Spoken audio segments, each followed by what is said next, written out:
Good evening and welcome to Newswatch, your source for all news impacting southeastern Ohio. I'm Anna Azalian. Thanks for joining us. A proposed abortion bill in the Ohio State House is catching international attention. House Bill 413 would make it possible to charge doctors who end pregnancies with, quote, abortion murder. The penalty would be between 15 years to life in prison. The bill would also require doctors to try and save ectopic pregnancies where the fetus is growing outside of the uterus. They would be required to re-implant the fetus in the uterus, a surgery even pro-life OBGYNs argue is not medically possible. Case Law School's Jessica Hill, who specializes in constitutional law, is surprised a pro-life group would go this far. You can't find a single medical expert to support the idea that there is this treatment, a viable treatment that is described in the bill. In April, DeWine signed a heartbeat bill into law that would outlaw abortion once a heartbeat could be detected. It was ruled to be unconstitutional. And House lawmakers are moving forward with articles of impeachment against President Donald Trump. House Speaker Nancy Pelosi made the announcement Thursday. Sadly, but with confidence and humility, with allegiance to our founders and a heart full of love for America, today I am asking our chairman to proceed with articles of impeachment. I commend our committee chairs and our members for their somber approach to actions which I wish the president had not made necessary. Pelosi said the president left lawmakers no choice but to act because he is, quote, trying to corrupt once again the election for his own benefit. And now over to Adelaide with weather. Hello.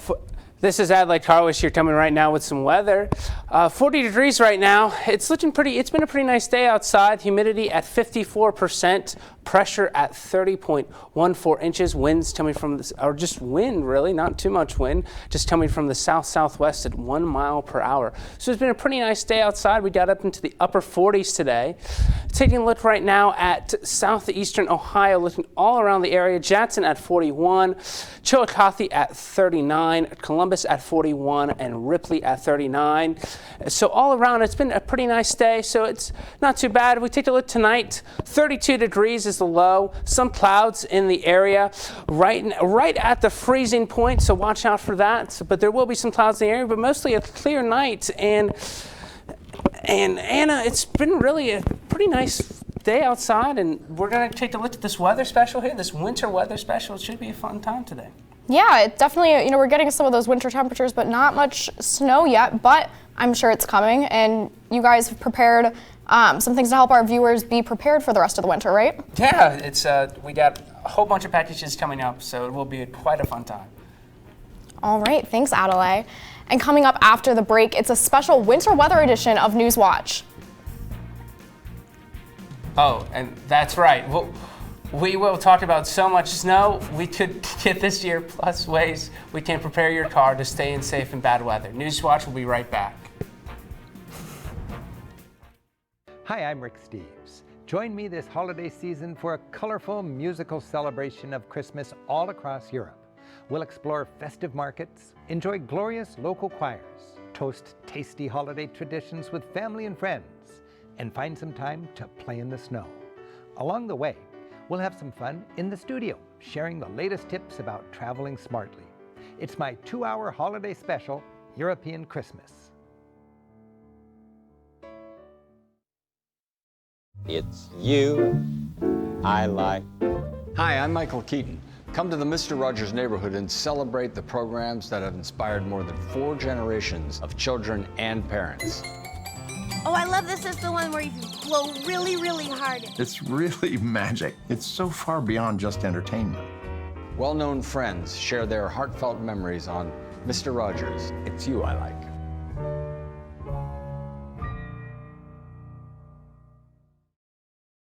What if I said there's an entirely new life stage that offers a 2, 3, and maybe even a 4-decade opportunity to reinvent yourself, to live with passion, to find your purpose? Growing Boulder's Launchpad to What's Next brings you world-renowned experts, real-life examples, and all the tools you need to make the rest of your life the best of your life. Don't miss Launchpad to What's Next.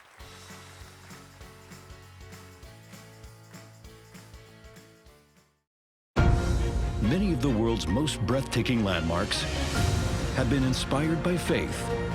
These sites of divine worship remain the focus of deep spiritual significance and extraordinary acts of devotion, rarely seen by outsiders. Discover the amazing stories and the incredible people that surround Earth's sacred wonders. Available with PBS Passport starting November 30th.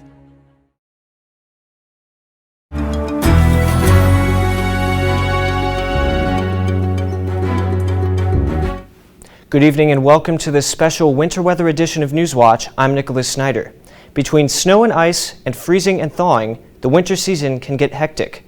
Today we talk everything winter weather and how you can prepare, so stay with us. We have a great show. But to be prepared, you need to know when the bad weather is coming. Forecasting snow and ice storms is actually quite difficult. WOUB reporter Ben Byers talked to students at the Scalia Lab. Ben? That's right, Nick. Students at the Scalia Lab work hard to provide Athens and surrounding areas crucial weather information. They work around the clock to keep the public informed, all while building their forecasting skills.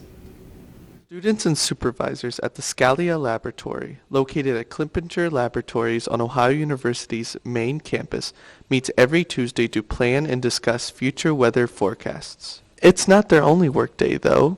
Throughout the entire year, students are keeping the local area up to date with the latest weather information, which you can get on your phone or computer. We have our own website, scalialab.com, and the forecasts are posted there at least twice a day, every day of the year.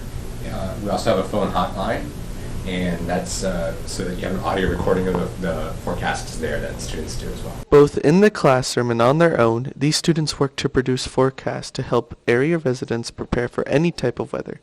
But that doesn't mean predicting the weather is easy, especially during winter. Certain patterns are more difficult than others. High pressure and sunny skies are fairly easy to do. Temperature patterns are fairly consistent. With high pressure, it's warmer during the day and colder at night. When you get to low pressure, then that's when things change and it can be much more challenging. Slight shifts in the storm track and the storm intensity can really change a forecast, especially in winter. Even with these challenges, weather forecasts are more accurate thanks to faster and better computers. Weather forecast models have improved dramatically. They include more processes in the atmosphere, so we're including more details about what's happening in the atmosphere, and that improves the skill. They're also improving in resolution, so it used to be that they'd have data points really far apart in the models. Now they've become much closer, so we're able to get more finer details of these features, and therefore understand their behavior better. Improvements in the models themselves, without any kind of human element to them, their accuracy by themselves is improved. And that then makes for human forecasts to also improve because they rely on these models. So next time you check out a weather forecast, keep in mind the hard-working folks like those at the Scalia Lab, getting you the information needed to prepare for the day. Reporting from Newswatch, I'm Ben Byers. Thanks, Ben. Forecasting winter storms is difficult, but why is that? It's because they are very complex. Any slight change in the track can alter the weather you see, all because of the makeup of a winter storm. Let's take a closer look. To look at winter storms, we must first look all the way out toward the Pacific Ocean. This is where initial energy originates from. Cold air masses up north in Canada are needed to come down and create stronger temperature gradients. This will strongly enhance the jet stream. As the initial energy moves east across the southwestern U.S., it will then encounter the stronger jet stream. Once the energy encounters accelerating wind, low pressure at the surface will begin to develop. Here is an example of a winter storm that came through a few weeks ago.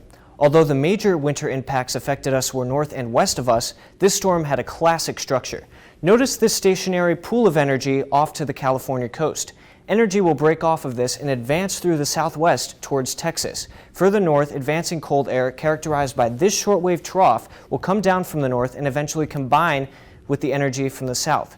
This caused the surface low right here to deepen and strengthen as it tracked along the Ohio River. In order for our region to see the biggest winter impacts from snow and ice, the center of these storms must track far to our south, mainly in the Tennessee Valley. The reason for the far south track is the overall makeup of a surface storm.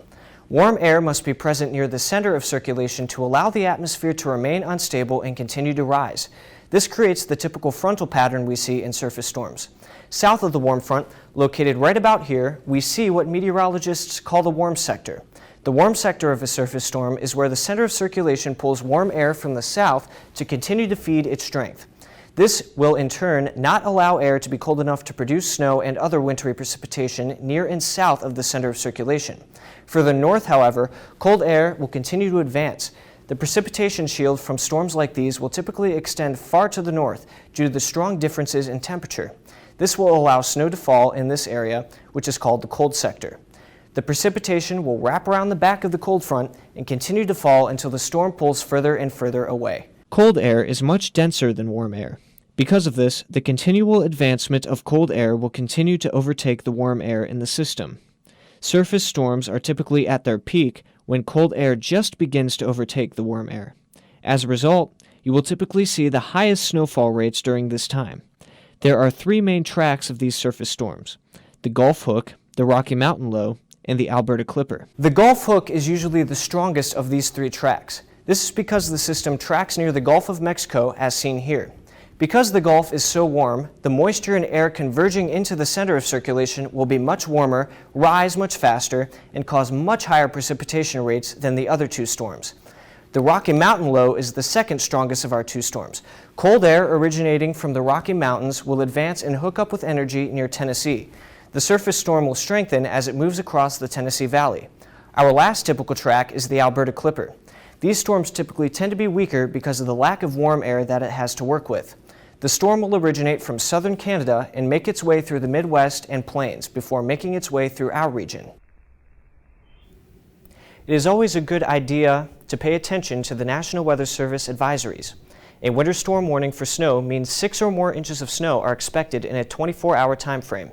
A winter weather advisory for snow means that 2 to 4 inches are expected within a 24-hour time frame. We've talked about snow, but what about other wintry precipitation? After the break, we'll give you tips and tricks for dealing with ice storms. Plus, an exclusive look at your 2019-2020 winter forecast. That's all coming up on Newswatch. Coming to PBS, a musical celebration of Vienna. Join us for a gala evening of song, dance, and romance. Hosted by Frederica von Stade and Maximilian Schell. From the historic concert house in the heart of the city, it's a salute to Vienna.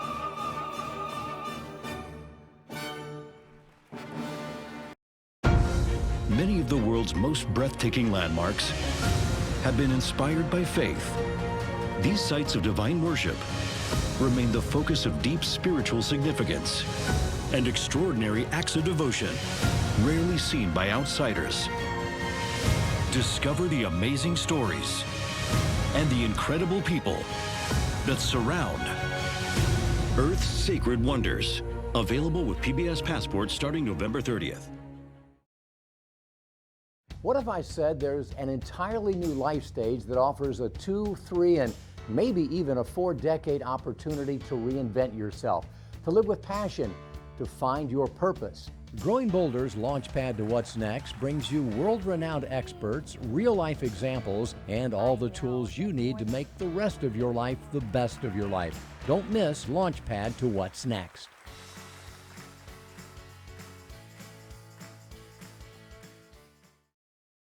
It's you I like. Hi, I'm Michael Keaton. Come to the Mr. Rogers neighborhood and celebrate the programs that have inspired more than 4 generations of children and parents. Oh, I love this is the one where you blow really, really hard. It's really magic. It's so far beyond just entertainment. Well-known friends share their heartfelt memories on Mr. Rogers, It's You I Like.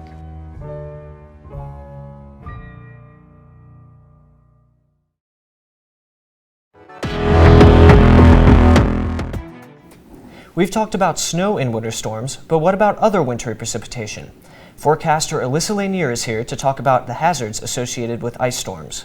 Yeah, Nicholas, you should be cautious of all winter storms, but ice storms specifically can cause a lot of damage and be very dangerous. Here's how you can prepare. Ice storms are a type of winter storm where freezing rain is common.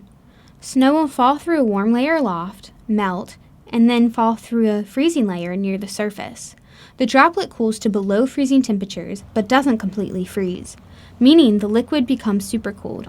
And so that ice can refreeze in the atmosphere if it does that. That's what we call sleet. If it refreezes when it hits the ground, it's called freezing rain. The National Weather Service says ice accumulation must be 1/4 of an inch on exposed surfaces to be considered an ice storm. If you get caught in an ice storm, be cautious of black ice when driving or falling branches when walking. Ice accumulation can make branches break when it gets too heavy. Falling branches can block roadways or bring down utility poles. A 1/2 inch of ice accumulation can cause billions of dollars in damage. The best thing to do is to watch weather forecasts to see if ice is a potential threat with winter weather and avoid driving if possible. But if you have to be out, of course, take more caution when you're driving. Make sure you have an ice scraper in your car that you can clear off your windshield and windows, and also have de-icer present so that you can use that to de-ice doors and other things in your car. If temperatures are below freezing and it is raining, be very cautious because the water droplets could turn into freezing rain, creating an ice storm. Always drive with your lights on, running your windshield wipers at a speed that can remove the precipitation away from your car and leave plenty of stopping distance between you and vehicles around you. Safety must come first. As soon as road conditions become slick, get off the roads as soon as possible to avoid any collisions. I'm forecaster Alyssa Lanier, WOUB News. 150,000 accidents and 500 deaths are caused by ice storms each year. But it's not just the roads that freeze. Winter weather can bring ice to other places too, like rivers. Here's the science behind ice jams. Ice jams occur in the springtime when a frozen river begins to break apart and melt. Freeze jams occur in the early winter and result in much less flooding. So ice jams can form for a number of reasons. When we have colder weather in the wintertime, you get ice buildup on the rivers. And then from freeze-thaw action combined with sometimes rainfall, you can get ice jams, but it usually is driven by freeze-thaw action after you've already had ice form.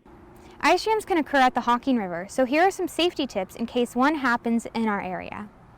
Well, the main thing is you always have to be, if there's ice formed on the river and you're starting to see an ice jam form, you just have to keep an eye on it to see what's, how it develops. So it's more of an awareness thing. You have to pay attention as you do develop ice jams. Another thing to be cautious of is when an ice jam breaks apart. When this occurs, a surge of water can break through the ice and flood areas upstream. Damage to structures and wildlife habitats are another result from ice jams. The Hocking River was relocated by engineers from 1969 to 1971. In the early 60s, the Hocking River flooded and forced people to evacuate their homes and campus. This relocation made it safer for homes around the Hocking River in Athens, and floods do not occur nearly as often. Yeah, so usually ice jams don't cause a lot of flooding unless you have increased river flows that develop in the river system. Once in a while, with an ice jam, you can get flooding without much flow, but generally speaking, you need to have increased flow. So it usually comes when you have ice breakup or rainfall on a snowpack that's melting, those kind of scenarios. Monitor the river's water level and ice conditions to be prepared if a flood warning is released by the National Weather Service. I'm forecaster Alyssa Lanier, WOUB News. Again, the National Weather Service also issues advisories about flooding. Like we mentioned earlier, it is also important to have an emergency plan in place if your home is at risk at flooding. Thanks, Alyssa. Traveling on the roads in the winter can be dangerous, especially in snow or freezing rain. Here are some tips to make sure your car is ready for the slippery season. The snow may not be regularly falling yet, but it is that time of year again to start preparing your car for the winter. Last year, AAA East Central had to assist over 70,000 people. At this point in the year, it's definitely time to get outside and make sure your vehicle is ready for what could be a pretty rough winter ahead. AAA says that the number one thing you need to get checked out is your battery. You want to have your battery tested, get it into a local AAA-approved auto repair facility, and wherever you go, they should be able to actually tell you what your chances are of having that battery last throughout the wintertime. AAA also recommends checking your tires, as tire pressure can decrease rapidly in cooler temperatures. Your tires are literally what keep you connected to the road, so don't take them for granted. Make sure that you're driving. We at AAA recommend on winter tires, at the very least all-season tires, but we definitely recommend those winter tires. And not only make sure you have the right kind of tire, make sure there's air in the tires, because for every degree that the temperature goes down, you're losing PSI inside that tire. So make sure that there's enough air in the tires, and make sure that there's enough tread on the tires. To be sure your tires will have enough traction for the winter roads, we were offered a simple trick. One of the simplest things you can do to make sure that your tires are ready for the winter is take a quarter, flip it upside down, actually put it in the tread of the tire, and if you can see the top of Washington's head, it's time to start thinking about getting some new tires. Miranda Silcott is a student at Ohio University who travels quite often, and she knows the drill. Well, I put new tires on. I keep blankets and jackets in my car just in case it breaks down, and I check the battery. Having blankets and jackets in the back of your car is a good idea. The National Weather Service recommends having an emergency kit with tools to make a quick repair, winter gear such as boots, hats, gloves, and coats, food and water, and flashlights in case you get stranded on the side of the road. Of course, the best advice to heed when it comes to driving in inclement weather conditions is to avoid driving in them altogether. If you don't have to go out, don't. You know, it feels like grandma's advice. It's something you always heard growing up, but it's true, and it's wise wisdom. If you don't have to leave in inclement weather, take it as an excuse to stay inside and have another cup of coffee. Of course, if you do have to drive, allow plenty of time to get where you're going. One of the simplest ways you can keep yourself safe driving in poor weather is to just slow down. Give yourself plenty of room between you and the car ahead of you. If you're doing those two things and you have to react for some reason to maybe slipping on the road, or maybe the car ahead of you having some sort of an incident, if you give yourself space and you're driving slow, you're in a much better position to react in a manner that keeps you safe and potentially others on the road as well. Always keep your eye on the weather and listen for weather bulletins from the National Weather Service before going out on the road in inclement weather. Taking all of the proper precautions will save a lot of stress, time, and money during the winter season. Having that emergency kit handy can be very helpful, especially in instances where first responders can't immediately get to you. Coming up, will it be a mild and dry winter or a cold and snowy winter? I've got all the details on that in the 2019-2020 winter forecast after the break. Stay with us. Many of the world's most breathtaking landmarks have been inspired by faith. These sites of divine worship remain the focus of deep spiritual significance and extraordinary acts of devotion, rarely seen by outsiders. Discover the amazing stories and the incredible people that surround Earth's Sacred Wonders. Available with PBS Passport starting November 30th. Coming to PBS, a musical celebration of Vienna. Join us for a gala evening of song, dance, and romance. Hosted by Frederica von Stade and Maximilian Schell. From the historic concert house in the heart of the city, it's a salute to Vienna.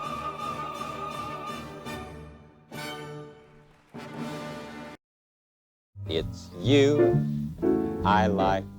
Hi, I'm Michael Keaton.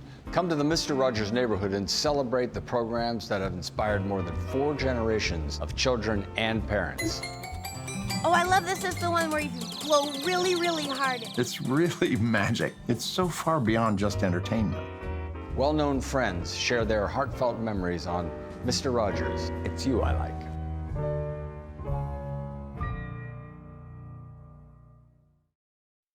Hi, I'm Rick Steves. Join me this holiday season for a colorful musical celebration of Christmas all across Europe. We'll explore festive markets, enjoy glorious local choirs, toast tasty holiday traditions with family and friends, and find some time to play in the snow.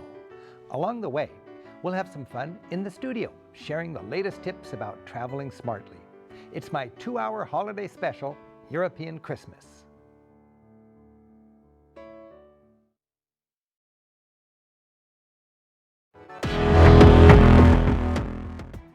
To figure out the general trends in precipitation and temperature during the winter, we must look towards the South Pacific Ocean. Ocean oscillations are the main driving factors that set up the overall pattern of the jet stream. The jet stream is a strong area of wind separating warmer air to the south and cooler air to the north.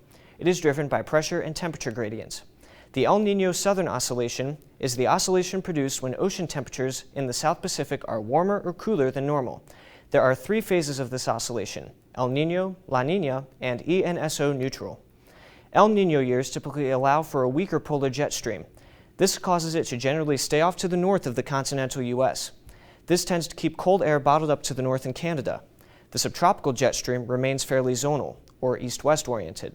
This will keep storms off to the south, allowing for southern states to be slightly below average temperature-wise and above average precipitation-wise. Here in southeastern Ohio, northern West Virginia, and northeastern Kentucky, we see temperatures run much above average, with the polar jet to the north. Precipitation will also tend to be below average with the subtropical jet storm track off to the south. The La Niña pattern will have a generally opposite effect, with general troughing occurring in the central and eastern U.S. Temperatures will generally be below average here in the Ohio Valley region.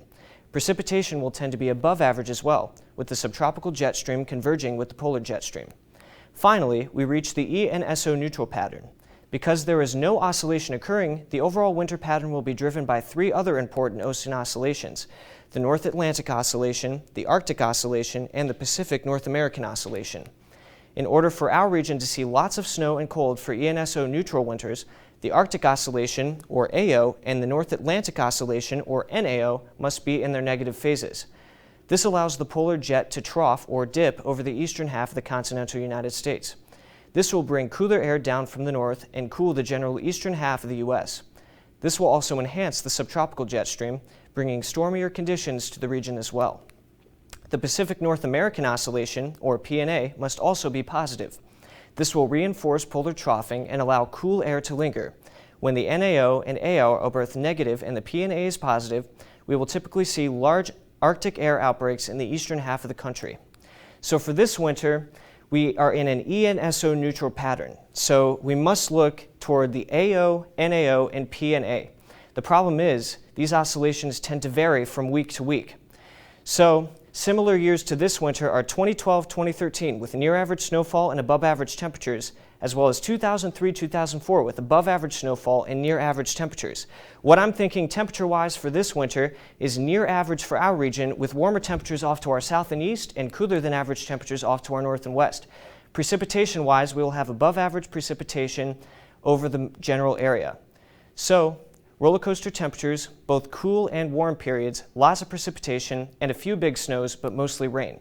The snowiest periods will occur late January into early February, and cold snaps will be in January and February.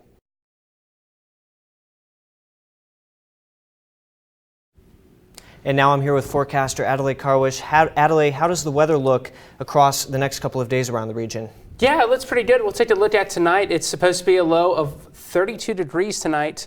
And taking a look right now at our 7-day outlook here, 47 on Friday. You will get a little bit of that rain, so be ready for it. Make sure you bring your umbrella or a rain jacket. And the weekend looks pretty nice. Nick, I'll send it back to you. Thank you, Adelaide. And that does it for our broadcast tonight. Thank you so much for joining us. I'm Nicholas Snyder. Stay tuned to the PBS NewsHour, and remember, you can find the latest now. Hi, I'm Rick Steves. Join me this holiday season for a colorful musical celebration of Christmas all across Europe.